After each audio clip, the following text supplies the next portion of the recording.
Does Iron County have a list of terms necessary for the health, safety, and welfare of the county?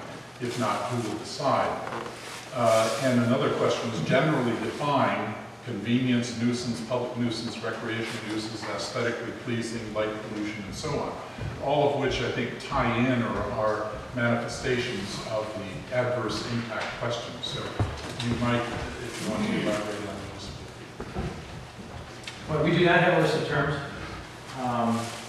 Those lists will be developed as part of the process of responding to a plan unit development ordinance. The same is true with regard to each of the definitions, Gary, that you just recited. It's a legislative decision, as I said earlier, which means that the county board will make its decisions based on what it deems to be definitions of those terms. They will, as we said before, with adverse impacts, consider the advice of hired experts. But in the end, it's their decision. They get paid to make the tough decisions, as I like to say, when they survive those elections that are thankless jobs. So I know that's a non-answer, but the fact is that that's how the process works. Each of those decisions is a policy decision and a legislative decision by the county.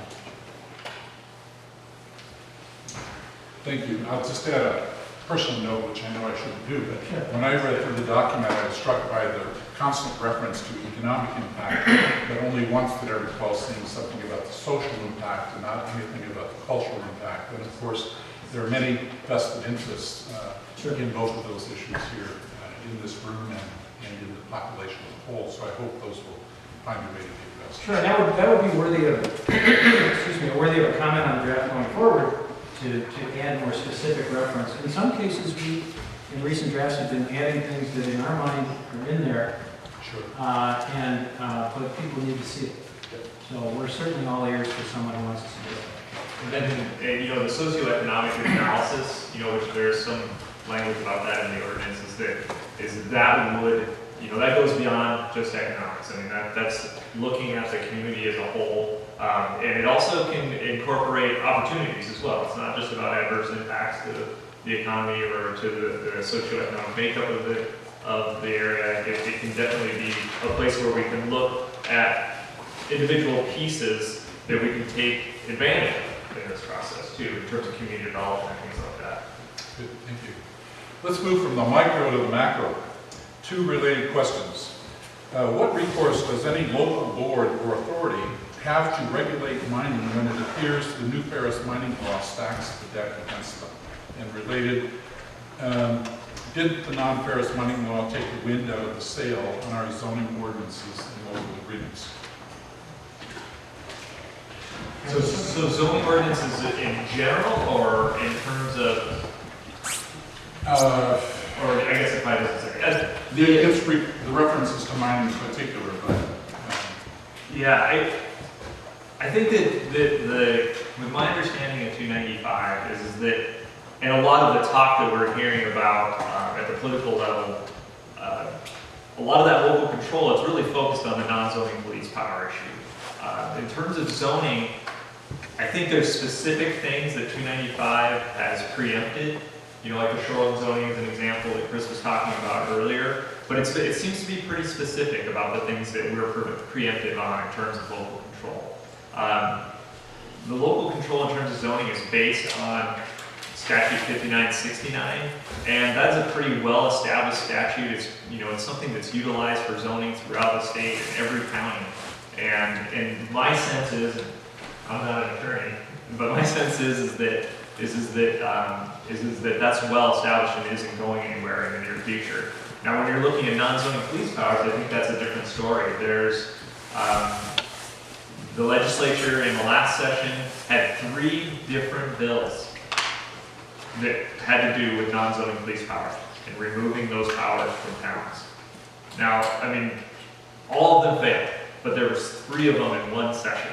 So it's something to really, really consider. I mean, it's dangerous ground. It's definitely an area that I think that in terms of local control, that is in a good direction for the county to go. And I feel for those communities in the frac sand mining areas that there's a bullseye on that process. So I would suspect in this next session, we're going to once again see more legislation about that.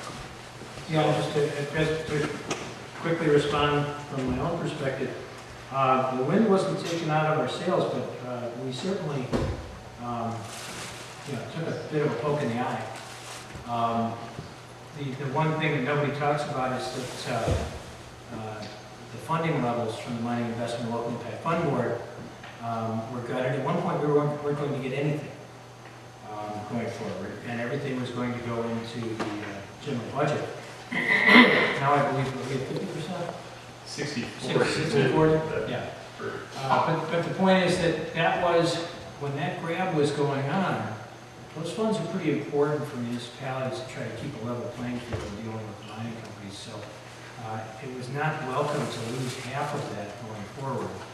And it was not welcome to be preempted in a number of areas in terms of our regulation.